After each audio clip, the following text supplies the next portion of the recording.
This meeting is being recorded. All right, everybody. This is the first Zoom meeting of many. My name is Brian DeCobo. I have two children with Coats Plus syndrome. We're joined here by Dante Harris and the McConnells. It's Diane and, I'm sorry, what's your name again, sir? Roy, Diane and Roy. Just didn't pop up on the screen there. So we're very excited to have them. They have a very, their journey began earlier than most of us, and they have done a lot of great things. They're going to speak to that at some point today. I think what we're going to do starting off is we're first going to start off and just discuss where are we at? What's the status of where we are as a community? And then also talk about a little bit of the next steps. And then we're going to get to know everybody on the call and have them share their experience. For today's program, we're going to have McConnells do a little bit of a deeper dive into their experience. And yeah, we're going to move forward. So yeah, where are we right now in the status? Just to kind of catch everybody up to speed. I've put a few videos on the Facebook group. I'm actually starting a YouTube channel. The YouTube channel, I have a couple of videos up there now. I'm going to make myself sound older than I am, but I need to adjust the name of the YouTube group because when I was programming it, I just put my name in, and I meant to put Coats Plus or something where that's easily searchable for people to go to, but I'll adjust that. Well, these videos that we're recording for these Zoom meetings are going to live there as well. Likewise, they're also going to be shared on the Facebook group. So everybody can kind of see where we're at. And if you would like to join us, we would love to have engagement from as many parents as possible. Okay. So this is where we're at. Dante and I met several months ago after our children got their diagnosis, just a little under a year ago. We'll get into more details about that in other Zoom meetings, but just that's the connection. Through the Facebook group, we were able to connect with many other families, and that's where we came into contact with McConnells. I was fortunate enough to hear their story, which they're going to share here today. One thing that we've learned, there's another parent that's going to join us shortly. She's running a little late today, Laura Atkins. Laura has a son, Wyatt, and they have doctors out of Missouri that have really helped us understand some of the treatments of the disease. If you have a chance to watch my my little video on the pathology of the disease, you understand that there is a vascular tract that leads to a lot of issues, leads to the calcification in cysts in the brain, leads to the issues with the eyes throughout the body, hypertension. Well, anyhow, that is, it's important that particular track. There is a drug that we came across. The specific drug we're using is Avastin, but it is one of several drugs that's an anti-IVEG drug, I believe that it's called. And it is a way of kind of correcting those leaky blood vessels throughout the body. So my children are on that. Dante's child is on the Avastin. Laura's child's on the Avastin. It remains to be seen the effectiveness and kind of where we're going with this, but in studies and also with Wyatt, there was a time where it showed that the calcification process stopped and the cyst in the brain started going away and bleeding throughout the body was stopped at a time. Of course, Wyatt was a little bit more progressed later on. We'll do another Zoom meeting specifically on the Avastin, but I just want to give an update here. After our children were able to get the Avastin, we have pivoted as a community because obviously it was a rush to kind of get help for our children with what we believe is going to help them. We're now pivoted to full throttle getting the foundation set up.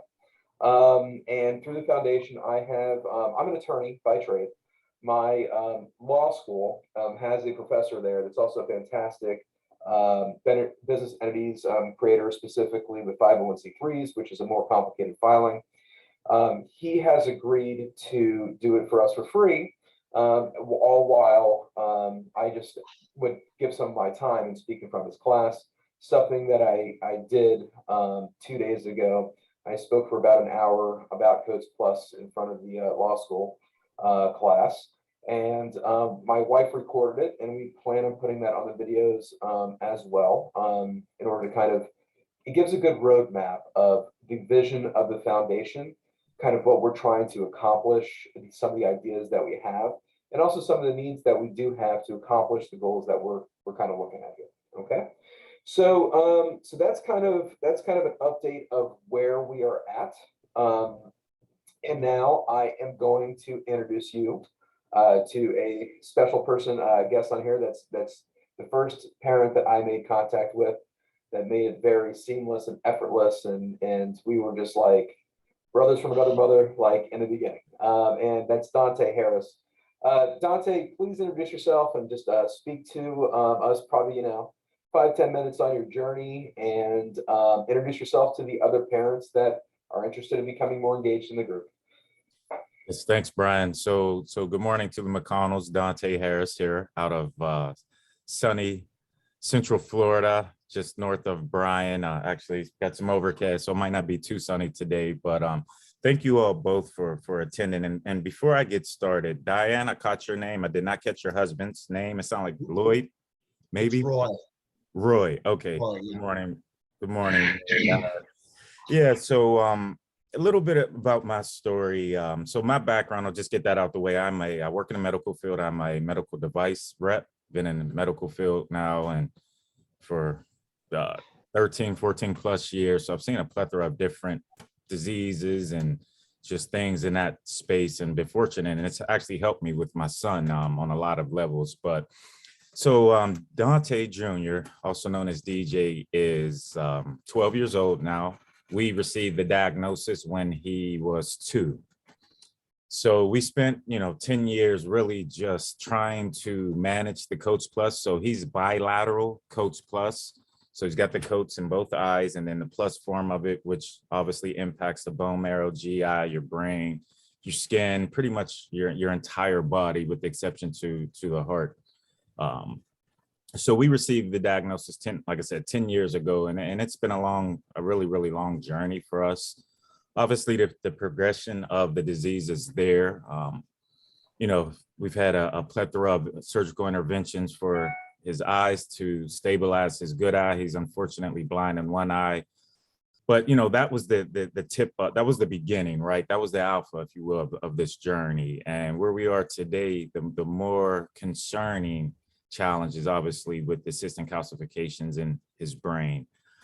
That seems to be what's taking the biggest impact on him. As Brian mentioned, we are currently in the Avastin off-label trial at Nemours Hospital here in Orlando, Florida. And it's really a big deal because if you know doctors and chiefs of neurology departments, and they follow a simple recipe, and what that looks like really is administer drugs and medication based on the way you've always done it. So anytime you approach them with something outside of the box, there's almost always going to be reservation, not only from the doctors, but then you got to get the insurance companies to play ball, right? That's the second challenge. So we've been fortunate enough to now be in our seventh at best in IV fusion here. And I want to make my way inside the house. It's raining, guys. I'm sorry.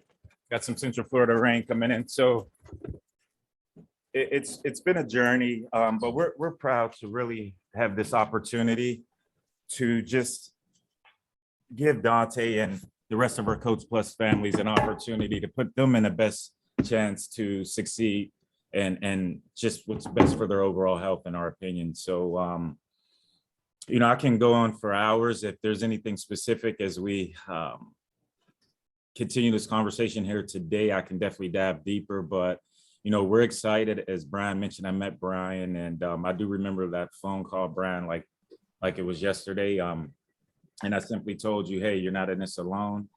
Everything's going to be okay. And God's chosen you for a reason. Those were, a summary of my messages for Brian. And so now I'm here and want to open myself up to you all, to the McConnells and other Coats Plus families, and really, really take advantage of this platform from an education, from a empowerment, from a support perspective, and really, really move the ball forward. So again, in lieu of time, I'll kind of pause there, Brian, but by all means, move forward. We're going to do, I was, thinking about this, we're going to do probably the next Zoom meeting. We're probably going to interview you and Laura together and just about the journeys and kind of kind of do it that way. But that was a great introduction. So thank you for that, Dante. And let's so for today, actually, there's one thing that I forgot to mention that I probably should have mentioned in the beginning, is that we have been linked with several other doctors throughout the Yes. world. We have the #1 doctor that actually coined the terms of Coats plus disease, and it was the one that investigated and found the genetic mutation. His name is Dr. Yannick Crow out of Edinburgh. Am I saying that correctly, Edinburgh? Edinburgh, yes, Yeah. Manchester, United Kingdom. He is the key opinion leader of Coats Plus. He's really been on the forefront of the disease, and just he was my original go-to and the only person for many years that really could speak the language, if that makes sense, the Coats Plus language, because it is so specialized as far as the disease itself. So he's to your point, he's definitely the #1 key opinion leader in the world. He's the #1 guy. We also have some great other people involved. Dr. Hillary Longhurst, she's been fantastic. She's out of BC Action. We have some other people engaged from Team Telomere as well. And Dr. Olson. And Jane, of course, and Dr. Olson. But we also, Dr. Yannick Crow has sent to us a request for certain samples from the children, urine, blood, things of that nature. I did put a 5-minute video onto the group the other day. I hopefully take a little time to watch that.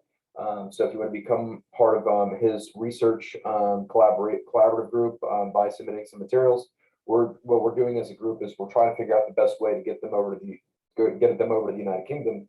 But this is going to empower the research group to really look into our disease and try to find to learn more about it and to discover a way to have some treatment plans. So that's all very important for all the parents. That's why we need to have engagement, and that's currently fluid right now and ongoing, and we're getting things ready to send over to them. I do have the consent forms that were sent to me, and I do have the main document in PDF form that I can email out to families. As a matter of fact, on the Facebook group, I'm gonna ask for email addresses so I can start communicating through email as well with those certain types of documents. All right, so let's get to the main event. All right, if you will. Roy and Diane, I was so excited to see you guys log in today. It was quite a profound story. Now, of course, with the Zoom call, I think we might have a 45-minute time limit on this. Worst case, if we start running over, I'll send another link. We'll just jump right back on and start recording that one. I probably just got to update my ability on Zoom. I think it's probably necessary at this point. But I would like you to kindly please introduce yourselves. Please speak to us a little bit about your journey and what you've done, and I'll just let you take the floor. It's all yours. Dante, great. Thanks, Brian. Dante, just a couple of questions. With respect to the vision, you indicated that the one eye, that your son's lost vision in one eye. Who is the primary ophthalmologist down there in Florida? Yes, good question. So the ophthalmologist would be local here at Nemours, but more important, more crucial, playing more of an important role in Dante's vision, his overall vision, would be his retina specialist, Dr. Barakal out of Bascom Palmer Eye Institute, Miami, Florida. They are the #1 retina specialist group in the world, is my understanding. There's another group out of Michigan that's in second, if you will, if there's a ranking. And just coincidentally, Dr. Barakal, who is absolutely amazing, happened to be right down the road in Miami, which worked out pretty well for us. It worked out great for us because that's how we met Dante, same specialist. And yes, she says, I know somebody else with Coats Plus, and she actually made the introduction to Dante. Yeah, she sent me a text and said, hey, I've got another family with Coats Plus, and they have 2 children. And I almost fell out of my chair because it's so rare. I mean, Dante was the number 11 with the diagnosis in the world 10 years ago. The first in the US, as we understood. So she's amazing. Though. Interesting. The reason I asked is because with all of the intervention that we had with our 2 boys, we were primarily in Boston at the Massachusetts Eye and Ear Infirmary. And Dr. Carmen Puliafito was our retinal specialist. And at the time, They were on the leading edge of laser technology with respect to eyes, and he has since moved to Florida. Mhm. Now, Interesting. quite some time ago, and I can't recall the name of either the clinic or the university that he's affiliated with. I've since forgotten that, but What yeah, was his name? Carmen Puliafito, Puliafito. Puliafito.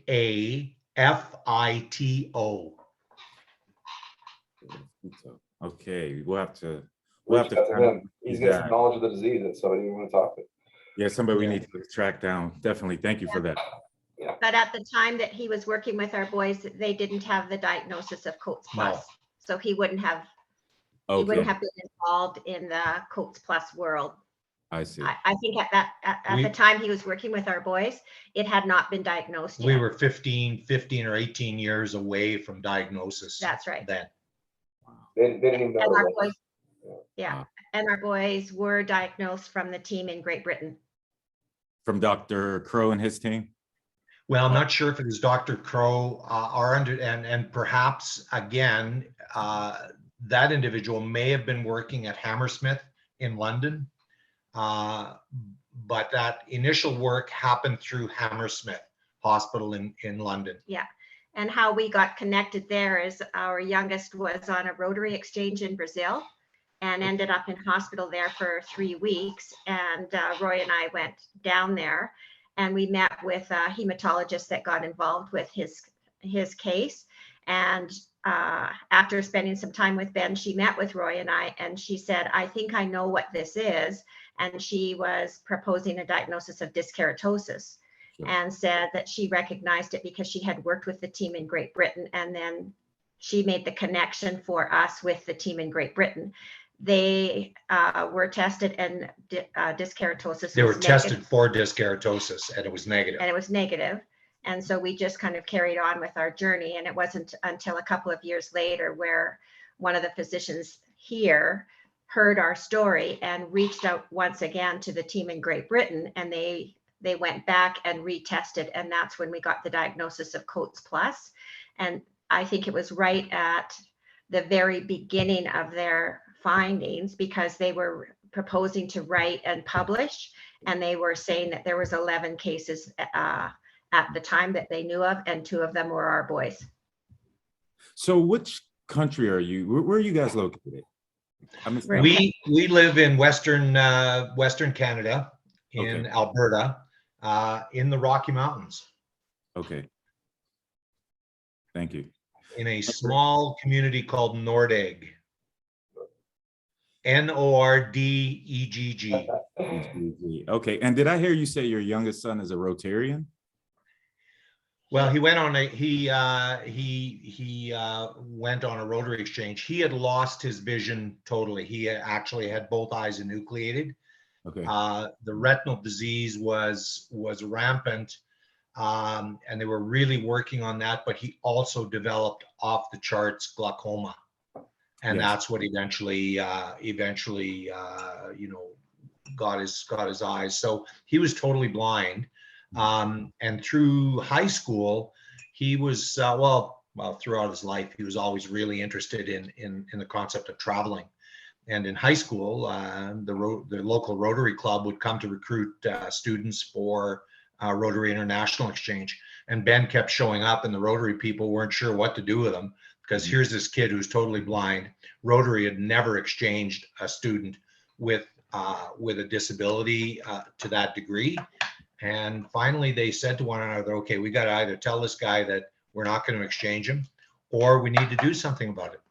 And that year they went to the Rotary meetings and they found a physician in Brazil who was of the same mind. And they worked out a deal where they sent a student with a pretty significant visual impairment. She wasn't blind, from Brazil, from Recife, Brazil, which is about 2 degrees off the equator in northern Brazil. And Ben went down there, and he was there for 3 months. for 3 months. It was supposed to be a year, but sadly he got ill when he was down there, and had to come home. And that's where we got the connection with the hematologist. Okay, thank you. Was For this, were they involved in a study that out of, I think it was a university out of Washington? Were they involved in a study out there by any chance? I don't think so. Because I came across a study of Coats Plus out of Washington. I think they cited a Brazilian patient, but Oh. but maybe it was just unrelated. Yeah. Okay. Well, so your children. What year were your children born? 83 and 87. Okay. Yeah. And tell us a little bit about the birth history you had with both of them. You want to go? You go. Well, Eric was our eldest, born in 1983.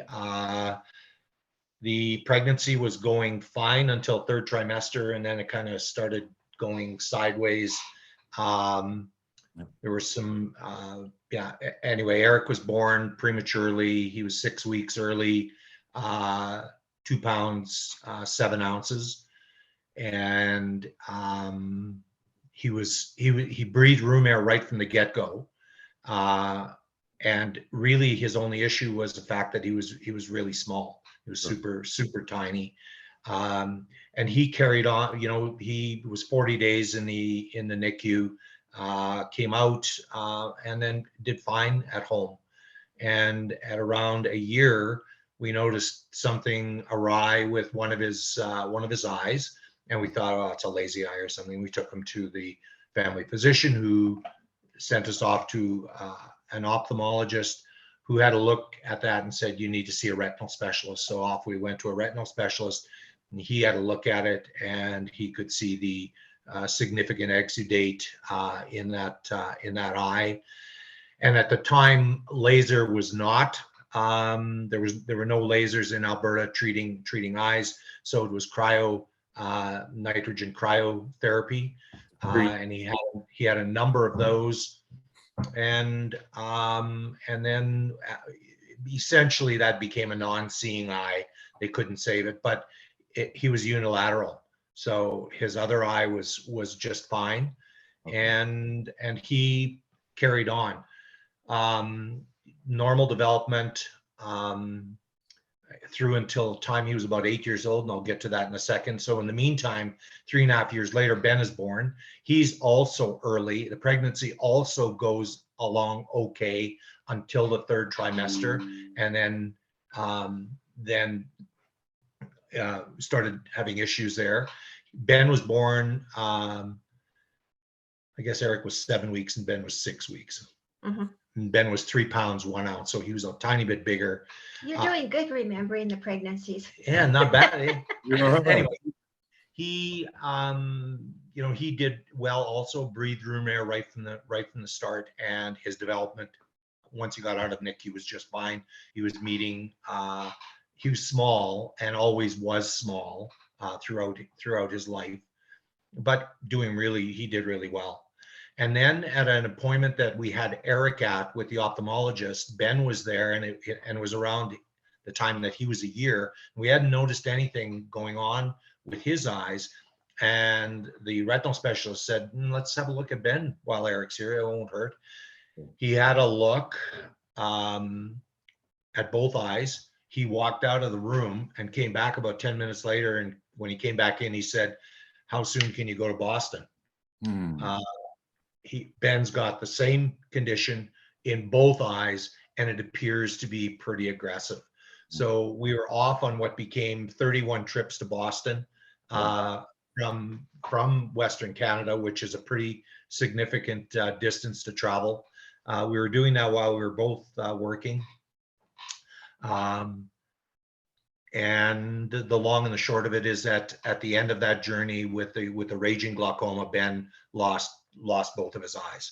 So now he's totally blind, and now we're on the track of really focusing on this fact that we've got a child who's blind, and we're both educators. So we're both in the school system and had been for a number of years. So we really got on that horse, and we learned as much as we possibly could. Diane began a master's degree in vision. Only did one semester, but then went on and did a master's in severe disabilities, and then a PhD in special education. I completed my master's as a teacher of the visually impaired. Yeah. So we were really interested then about education for our kids and how the educational system can support students with disabilities, and how to make sure there was quality programming, and that folks that were involved really had a level of understanding of what the potential implications could be, and really try to create an environment that was as normal as possible, and that our boys really had an opportunity to feel like they belonged and that they had a contribution to make. And so really, having had the kind of the history and the experience of education, what was happening with our boys took us in a different direction, and we really focused on that and tried to be really strong advocates in that regard. Yeah. And I think the other thing that I want to say, because we could probably talk about 2 days about our journey, because it got so complicated. And I think why we are here and what we want to do is because of the things that we bumped up against, because of the trials and tribulations of working in the unknown, and particularly in the medical and the education system, working at cross purposes across single-sided views. We found with our boys that a single-sided view didn't work, because if you got involved with one service team in health, for example, they didn't really take into consideration the impact that what was happening in one area of the body was implicating other areas of the body, which is a very underlying common theme, I think, that we hear in COATS Plus, that's all connected. And the folks that we worked with never ever got that. And because we didn't have the diagnosis, and they were atypical, we ran into a huge, what we called problems of practice. And so that's why I wrote the book. 2 reasons. One is to talk about the problems of practice in hopes that it would help other families, and they would be aware of them, and they could therefore, I think, address them and minimize that, because it can carry a lot of grief and a lot of anxiety with it. And then the second thing would be, as we were facing adversity, there was lots of lessons that we learned around the importance of not focusing on the diagnosis and the things that were happening, and lose touch with what was happening every single day with our boys. We wanted to be connected with them. We wanted to have a normal kind of experience and really celebrate what it was that we had in the time that we had them. So I wrote the book about that, hoping that it would be helpful for other parents, which is why we want to be here. That's awesome. Thank you all. Got a couple quick questions. For you all. A couple things in follow up. Before I forget, Diane, my mom's name is Diane. I love the name. I'm also a Rotarian, so I love the story. I'm part of the Lake Nona Rotary Club. I've been for a year now, so love the story. But let's get back to, I want to ask you a question about, so for Ben, okay, so let's go back to Eric. Normal development until 8. I caught that part. Ben, normal development until what age? Well, for him, he had an incident.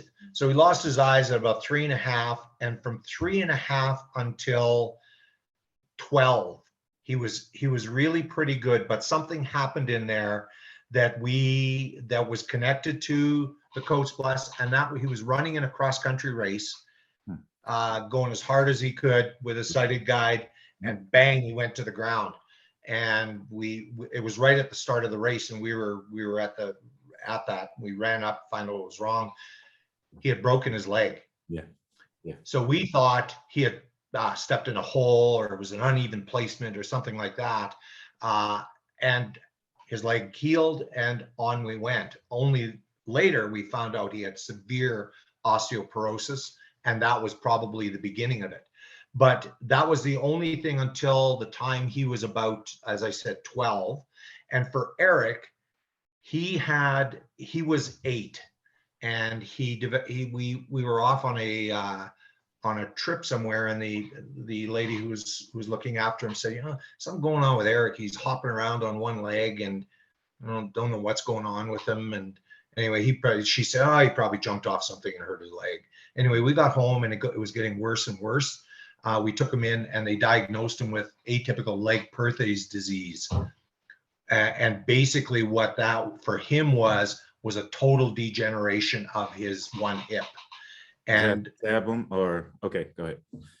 I'm sorry. I was just asking when you said I was just saying his acetabulum, that the hip, I was thinking out loud. I'm sorry about that. The acetabulum is the hip ball right there, and I was just He had a necrotic hip. He had a necrotic hip, yeah, and it just it wasn't round, it was flat, and it was breaking down.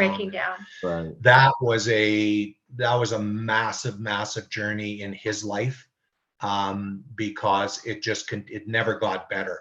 Right. And he had 2 failed hip fusions, an osteotomy or an attempted osteotomy, and then a hip replacement, and then a hip revision. And that was all by the time he was about 23 or 22. Yeah. All of that intervention. But there was tons of barriers because the orthopedic surgeons were treating him, I think, in the realm of typical orthopedic issues. Correct. And they were missing it. They were missing what was going on. Yeah. No, you're right. You're absolutely right. And this is why our group is so important, because this isn't a typical approach to treating a child or treating a broken hip. Now, so a big part of our foundation is going to be education. It's going to be a big component of it. And doctors are set in their ways. And what's going to be really important is to provide supporting evidence, but to also get into the primary care physicians at the ground level, where it kind of all starts, and educate them first and foremost. Collectively would be the best approach on some type of a large panel as they go to their yearly conferences, etc. But you're absolutely right, Diane. They have a hard time understanding it until they get it. Then the light bulb goes off, and they're like, okay, we can't approach this. I really believe that our contribution to this group could be, I think, a venue for learning of things, of not what to do. Sure. Because I think lots of things happened for our boys that should not have happened, that made it worse. Right.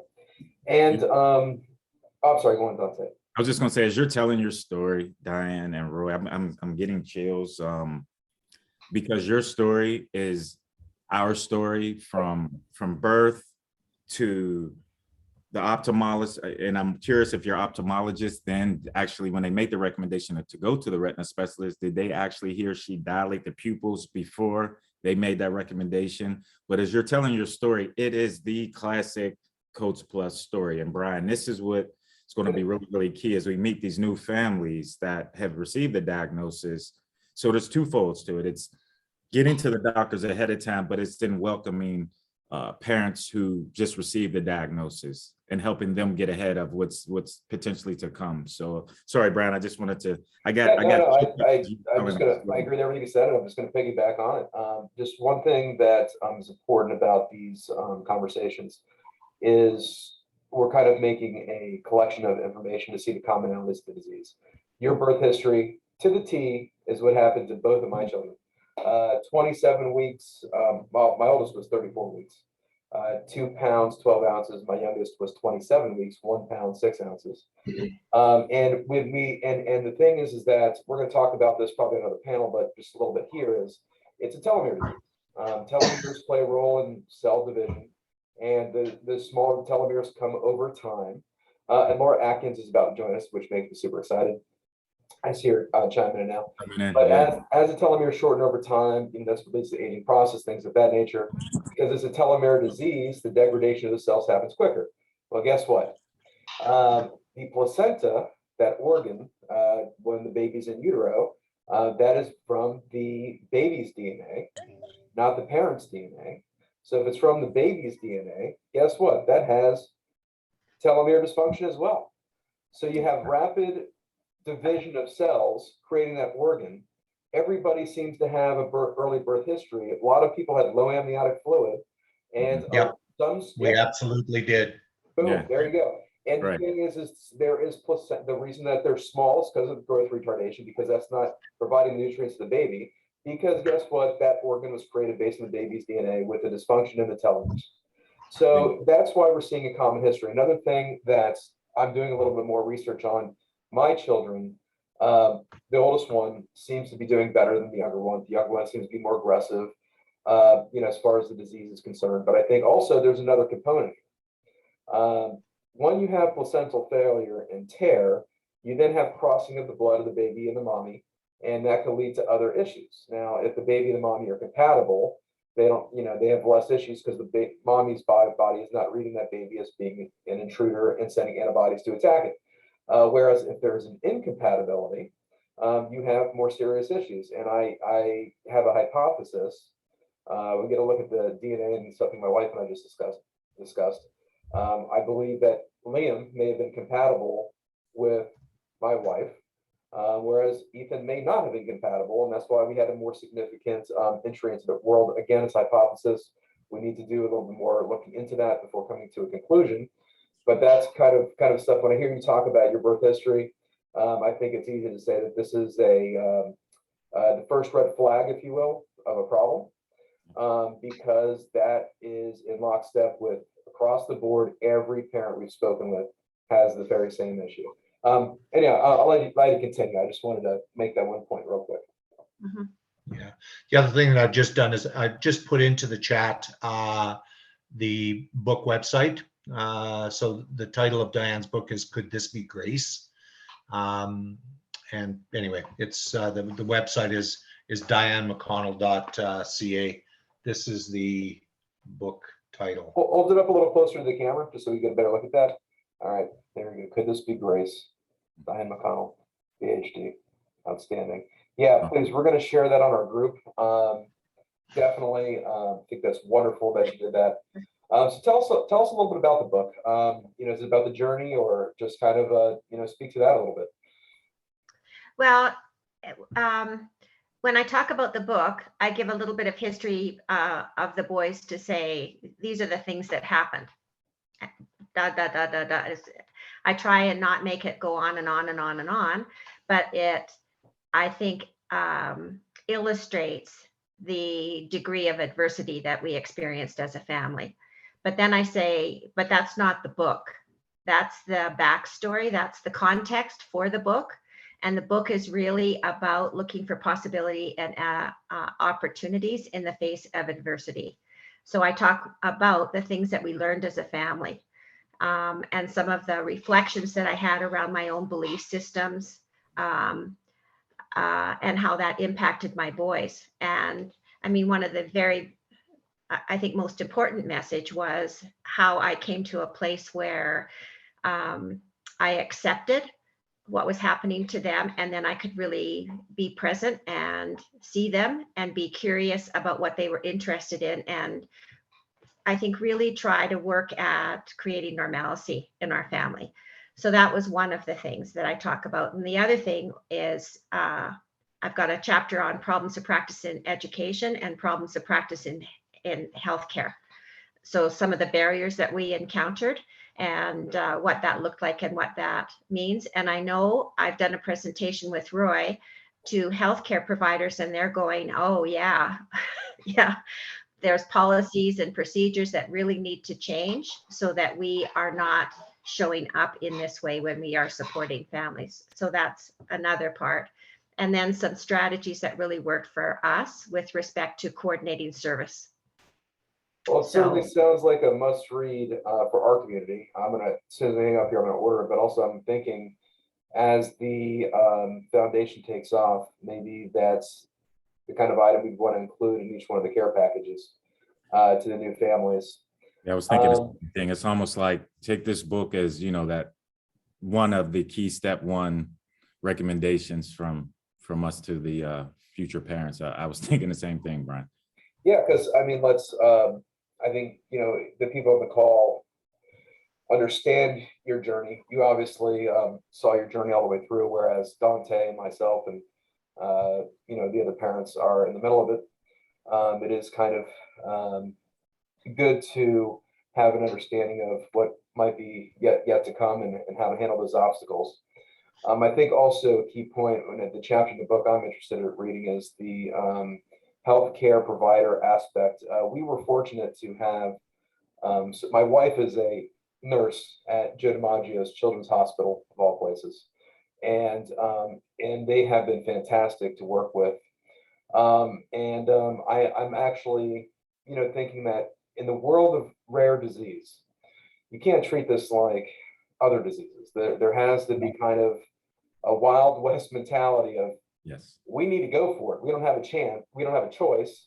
And I think that some of the red tape and obstacles, maybe this manifests in a way where maybe we're pushing legislatures to adopt different criteria if a disease falls within a certain category of disease that could be identified as rare disease, because the traditional way of healthcare is not going to help push the disease forward. I mean, it's almost like, there's a there's a burning building, and instead of sending the firemen to grab the people and pull them out of the building, it's when there's a rare disease, you have that burning building. They're like, all right, well, let's let that building burn, and let's go in after the fact and kind of figure out what happened. Well, that's not really doing anything for me or doing anything for the family. So I think that maybe some pushing as far as some of the mindset and make it easier for providers to be more proactive in this kind of this arena, I think would be very good. But of course, just a thought that I had in this moment, we are spitballing about the direction of the foundation, what some of our goals are. But I'm very interested in reading that aspect of the book. And I think that's a must read for Dante and I and the parents that are engaged. And I think eventually that's going to be what we could even do. Another thought I have is the parents that are already part of the Facebook group. And as we expand, I think that's a good idea, maybe to get their mailing address and other contact information. Maybe we mail them a book, and we introduce ourselves, and maybe that could foster additional engagement. So yeah, all right. Please continue with your journey, or anything else you'd like to say. Well, I think a really important story that I'd love to share is, and this has to do with the book. And many of the practitioners, wonderful people, very skilled in their line of work, but they were very professional. But what we experienced was they were working from a place of protocol and process. And we understood that, absolutely, you have to work from there. But we were also a family, and there was also a lot of emotion and I think chaos going on in our lives and in our world. And what happened in kind of at the end of Ben's life in ICU is we met up with a doctor that really slowed down and started to engage with Ben on a personal level, not a medical level.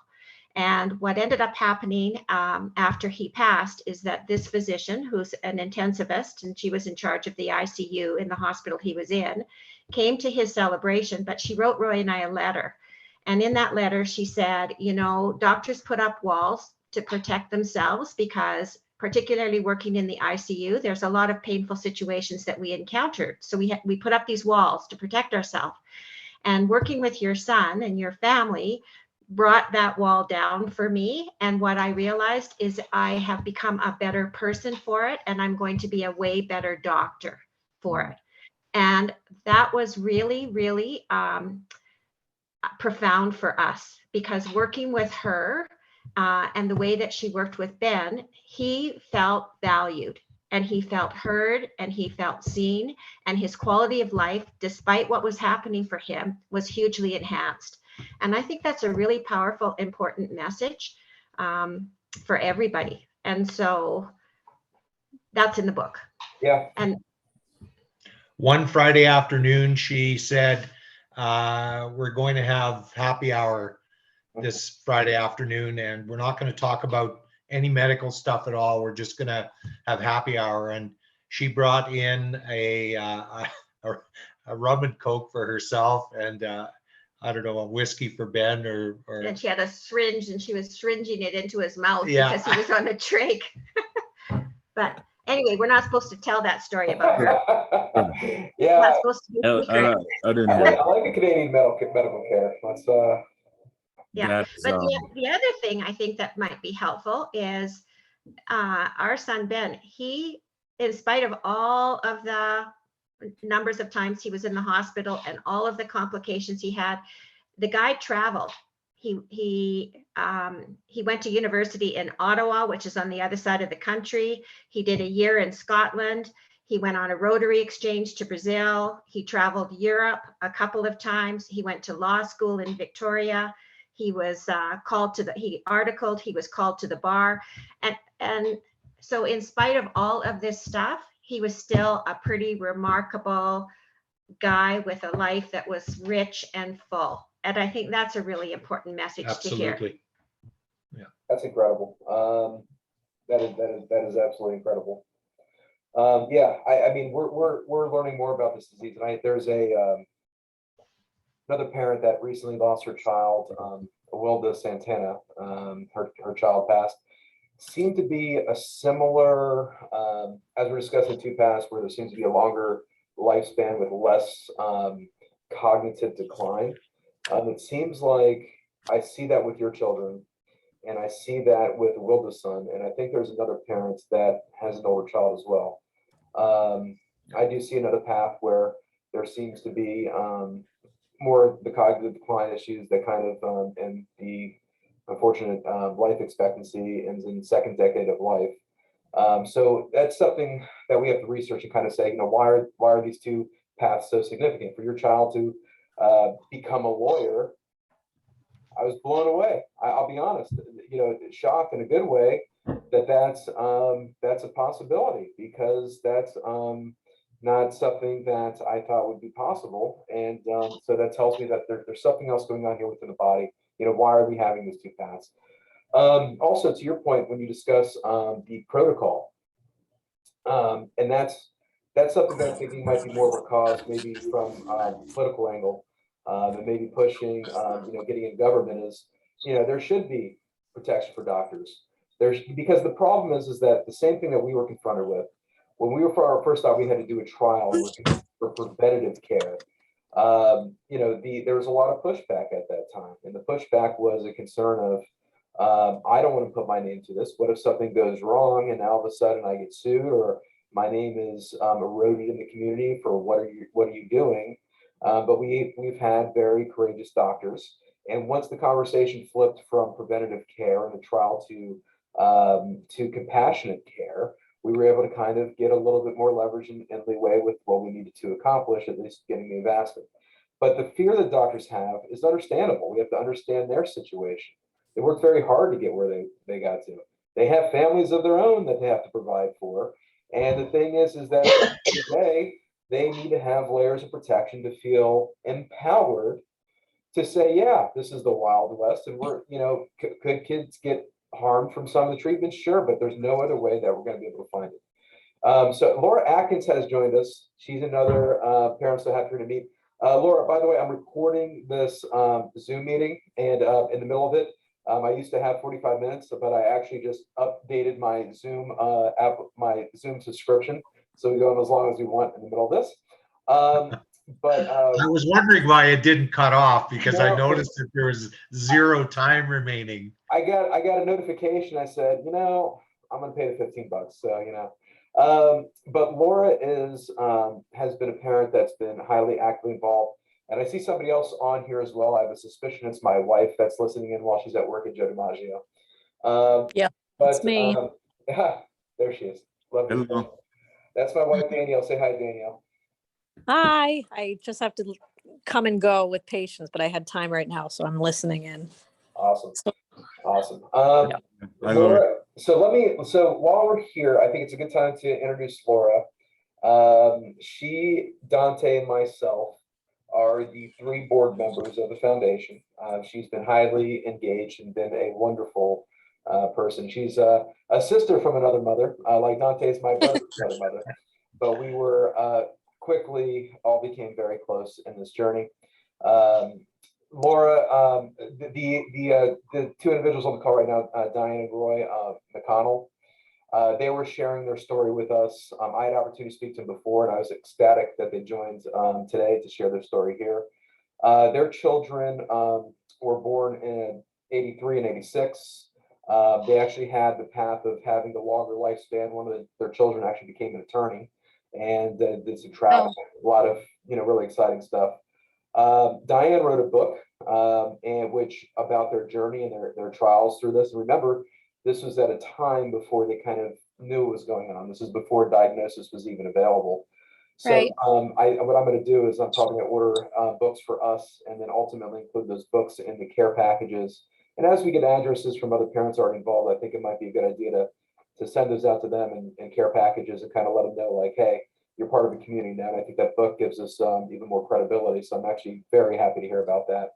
But this is recorded, so you can go back and watch it at a time. But I do want to introduce Laura, because Laura is a very important person in this journey for us.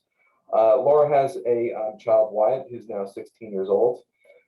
She has, for Wyatt's treatment out of Missouri, they were able to discover some things and push the research and science forward in the cause against this disease. And I guess briefly, Laura, just introduce yourself, say hello, and tell us just a little bit about your journey and share a little bit with Roy and Diane. Yeah. So first of all, I'm sorry I'm late. I had to bring my daughter to her ballet class, and that took a long time to get situated. Yeah, so Wyatt was born premature, kind of like Brian and Dante's stories. And we didn't find out he had Coats Plus until he was 10. And then after that, we just started seeing specialists at St. Louis Children's Hospital, mainly neurology, to try to figure out, kind of track his calcifications in his brain, because that was the main issue. It was affecting his motor control and that sort of thing. And then he started having the osteopenia and all of the bone breaks. And for about 2 years, we went through fractures in his legs and ended up having to get his right leg amputated because he had a fracture that just wouldn't heal. He kept re-breaking it. And then we went for about a year with really everything was kind of quiet for about a year. And then last year he started with some GI bleeding. And that's been the main thing that's been our big focus for the past 2 years. And with the 3 specialists we work with at St. Louis Children's, we were able to get the Avastin started on him. And we were a little hesitant at first, just because it was going to be, every other week, go to the hospital, get a transfusion or infusion. But when he started losing blood and we were needing to go get blood transfusions for him, we knew that it was time to start, trying something. So we did it. It ended up working. And the bleeding had stopped, but recently the bleeding has started back up again, and the medication isn't really working anymore. So right now, we're just kind of at the point to where we're keeping him comfortable. We're monitoring his blood counts. If he needs blood, we're giving him transfusions. So we're just kind of taking it day by day right now.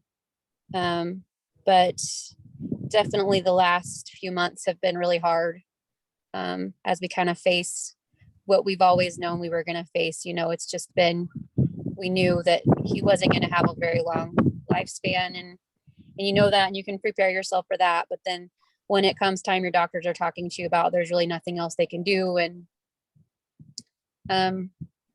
you're talking about all the end of life things. It's just, it makes it a lot more real. So, that's kind of where we're at right now, but he's actually doing really well. He did break his arm 2 weeks ago, but that's starting to heal. and he is feeling a little bit better. I think his bleeding has slowed down a little bit. I'm not sure if it's just coming in waves or what.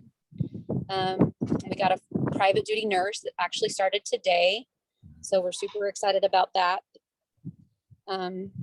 So she'll be able to be there with him every day. So anyway, that's new and exciting, but that's kind of what our journey's been like so far. Sorry, Laura. Can I just add something there? Yeah, sorry to hear that story, Laura. Obviously, we've been in really close contact, and thank you for sharing that with Diane and Roy. So Laura, Diane, and Roy is really, really key to allowing our children, Brian's children, Danielle's children, my son, just really opening up the door for the Avest. And, if it was not for her, we wouldn't be here. I really feel that way as far as being able to receive the Avest. And it was her doctors who paved the way. It was her doctors who had the courage to do it. And then it was her doctors who also had the courage to speak to my doctors and give them the vote of confidence and the additional courage to cut that red tape that we talk about early on, to help remove that red tape, at least from the physician level. There's still the insurance challenge. So I just wanted to really, really recognize that attribute. Laura, is the GI bleeding happening in the esophagus or in the lower GI? So he does have varices in the esophagus, but he's never had any bleeding like vomiting blood. It's happening in the lower intestines. And basically back in February, he was hospitalized. They did a colonoscopy and they said his intestines are just like oozing blood. Like there's not one specific source. It's just the walls of the intestines are just oozing the blood out. Yeah. Because our boys both had esophageal varices, and they had some pretty significant bleeding from those. And it was at a time when we had no idea that was happening. Right. Every time a different anomaly showed up, because it wasn't connected to the Coast Plus diagnosis, of course, it hadn't been made yet. Everything was a surprise. And we almost lost Eric. In fact, one night, he was not feeling well, and we were late at night, and we were humming and hawing about taking him to Emerge or not, because we'd had so many of those visits and how long it takes and on and on. Anyway, we decided to take him, and Me. Mom. Yep. and thank goodness she did, because he had massive bleeding. And if he'd have stayed at home, he'd have probably gone to bed and not woken up in the next morning. He would have probably bled out. Yeah. Mm-hmm. Yeah. And they, that's but they were able to ban those, so Yes. that became less and less of an issue, and they never had the lower GI issue. Yeah. Yeah, that's why it's main issue. Is the lower. Yeah. Got it. Yeah, no, it's it's a tough road, and and a scary road for us that aren't as far along yet. But we're gonna continue to fight. Well, I tell you what, let's I think what we should probably do at this point is I think we've got a nice robust conversation from Diane and Roy, and introduction to Laura and Dante.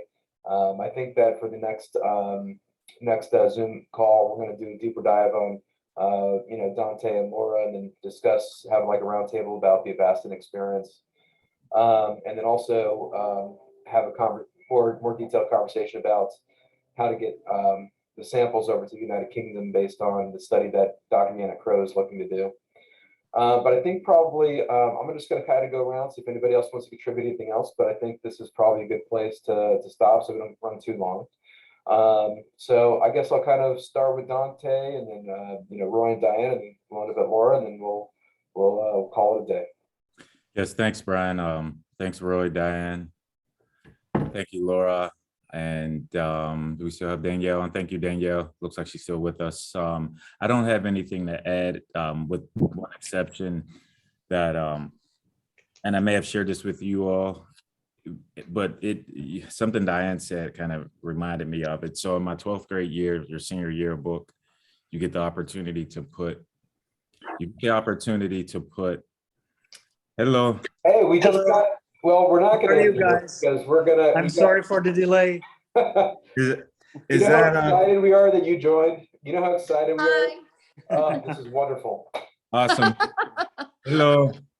There's How more. How are are you? you doing today? It's a pleasure to meet you. Awesome.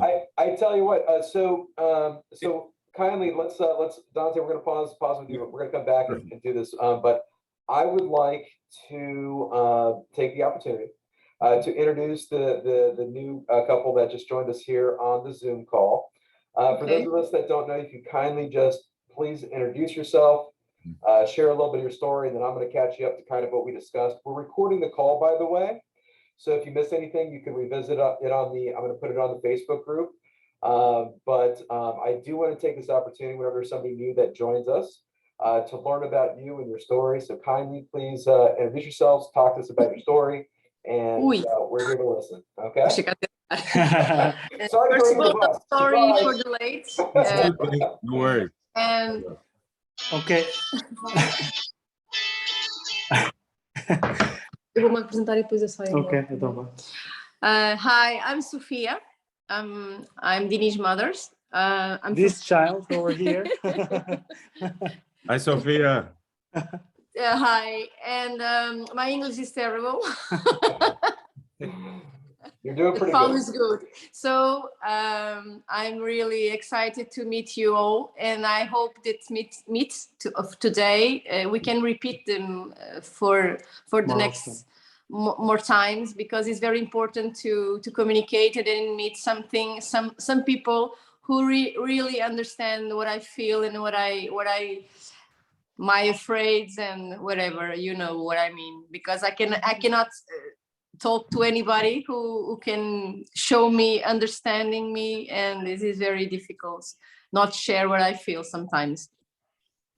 Well, we're so happy to have you. This is a place, and for so long, every parent that I had a chance to meet and speak with, they all would say the same thing. I thought we were the only one.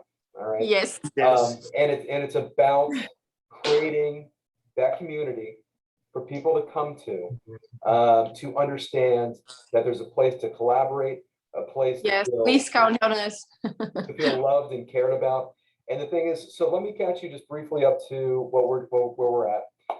You know, I do encourage you to watch the recording when you have a chance, but we're going to do these Zoom meetings more frequently. Okay.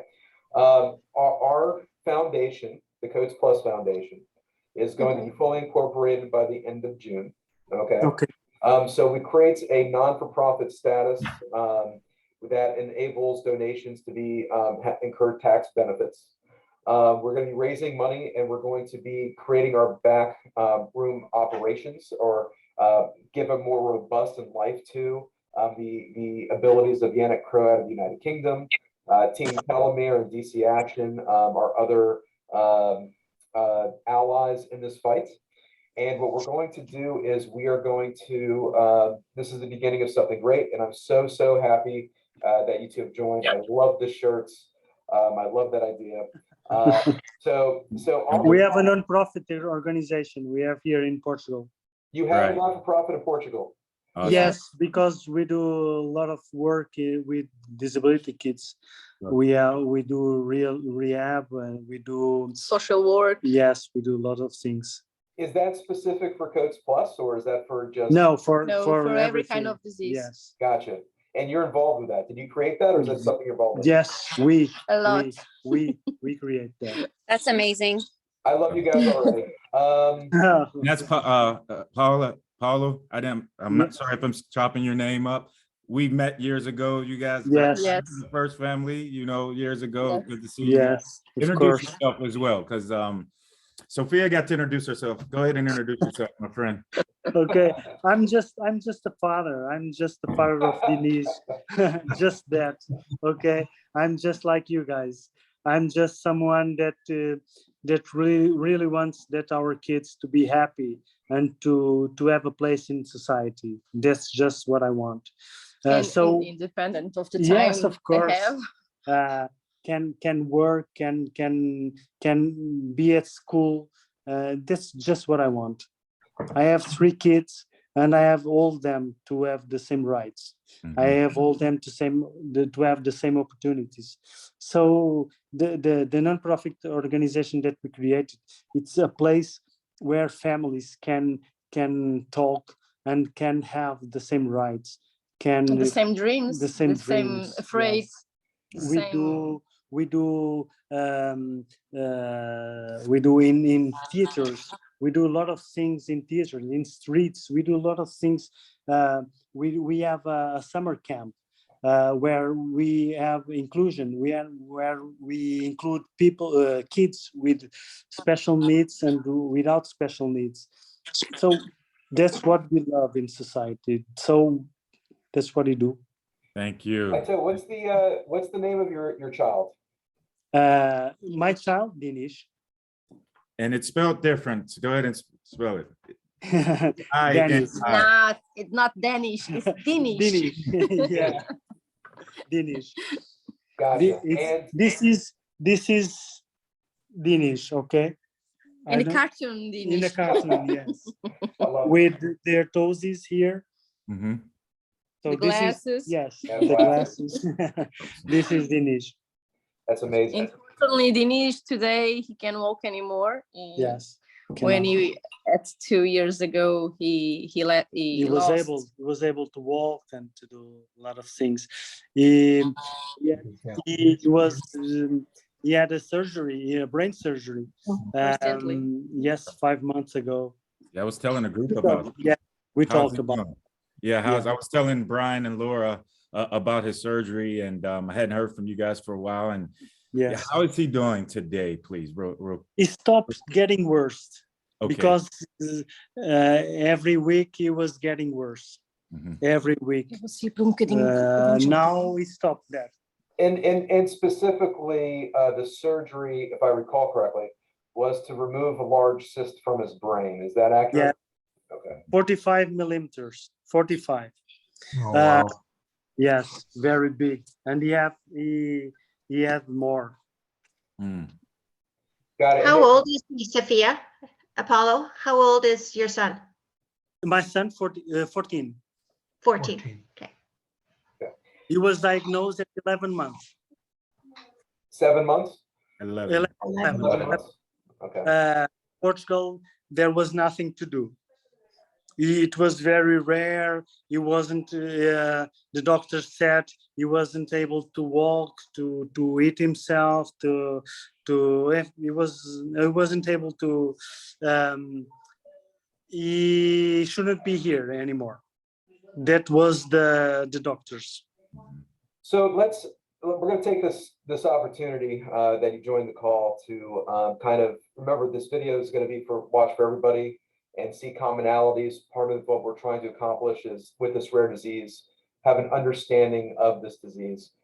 If you could speak to a little bit about the beginning, the birth history, what experiences you had there, and kind of carry us through a little bit about your journey. I think that everybody in the call would be very interested in hearing that. Okay, he was diagnosed. He was normal. He stopped growing at the age of 36 weeks, but everything was normal. At least that's what the doctor said to us. The birth was normal. At the age of 11 months, in a regular consult, the doctors saw that the perimeter of the head was very big. So to try to find if everything was okay, they said to us to do some things. So we did it, and then with an MRI, everyone saw that something was not okay because Denise only have half of his brain. So the other side is completely calcified. So that's the reason that the doctor said that Denise shouldn't be here. So what did we do? We are parents like yourselves. So that was impossible to us to came at home and just to rest, see TV and watch our kid doing nothing. So we went online, we start reading and reading and reading and trying to connect to the doctors that sign some very few studies, like and ask them to if they can see the results, if they can see the MRI of our son, and that's how we met online, Yannick and Marjo van der Knap. In Portugal, the Portuguese doctors didn't believe in me or Sophia because they said when we talked to them and said that we talked to Yannick or to Marjo van der Knap, they said it's impossible. That doctors don't talk to parents. That it's not true. How it's not true? Because in Portugal, the doctors believe that we are trying to say that it's not true what they told us. That's not our point. What we want to do, it's a very rare disease. What we think was that we should bring more knowledge. That's just that.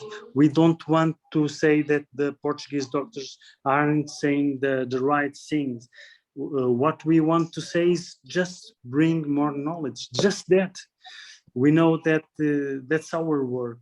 So what did we do? Yannick put our son in the study.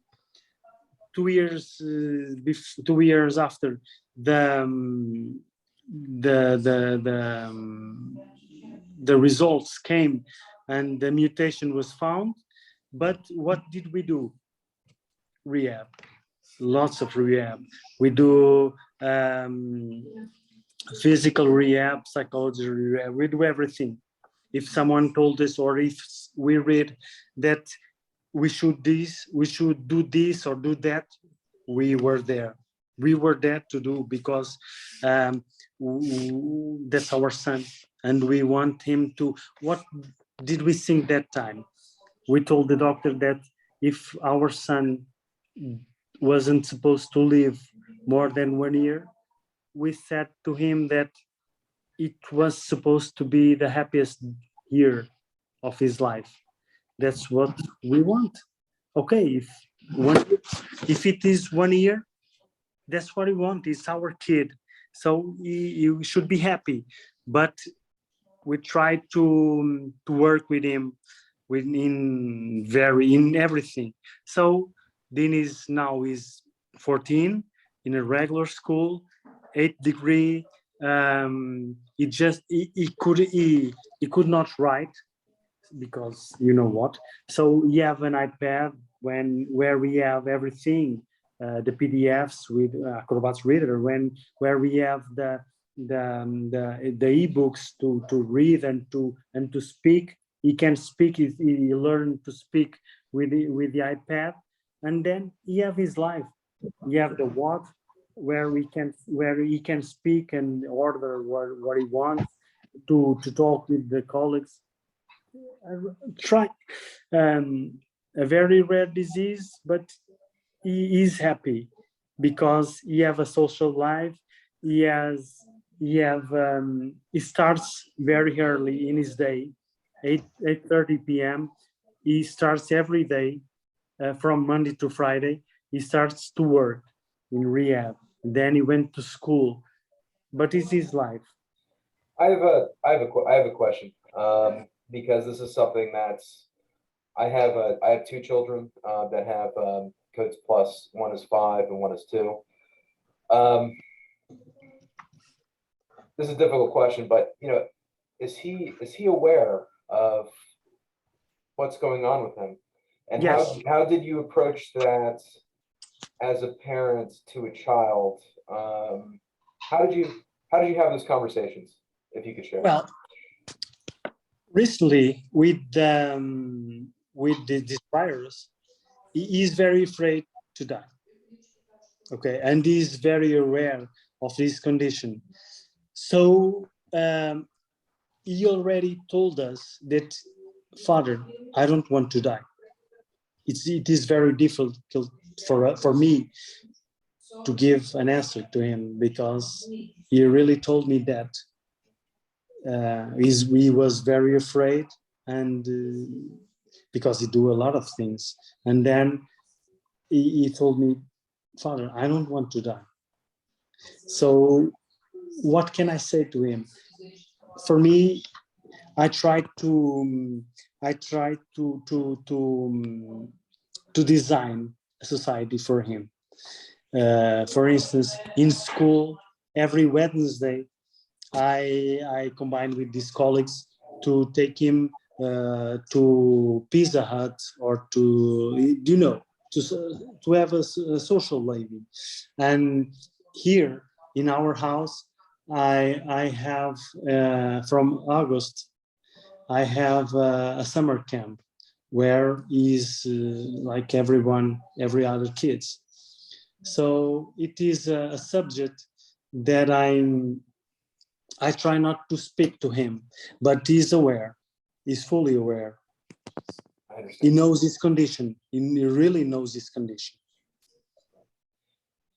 Got it. So yeah, those are obviously some of the concerns, and in this process, and me as a parent with 2 children. For me, it's only joy. He's aware. He knows that he's different.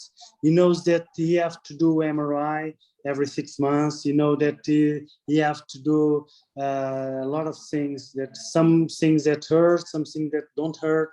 He knows that he's different. So for me, I never lie to him. If it's something that it will hurt, I told him the truth. I never lied to him. Never lie. How old was he when he became aware of his condition? Maybe 2 or 3 years ago. It's like 11, that age. Okay. Yeah. And now he's fully aware also that he's different from the other kids, because he's in a wheelchair. He needs someone to go to the bathroom with him. He needs someone to give him food. So he's fully aware. And the girlfriends, 14. So now, but we have a psychologist many years ago that deals with him every week. It is very important. Very, very important, because there is things that you don't talk to us, because you don't want to how do I say, you don't want to told us what he feel, how we feel, but to the psychologist, he tells everything, and then we know from the psychologist what he felt. Good. That's a really good point. That's something that I've actually been thinking about lately, getting a psychologist for DJ, because Yes. I'm noticing some mental health things that I want to get ahead of. And I'm noticing now as he's getting older, he just turned 12.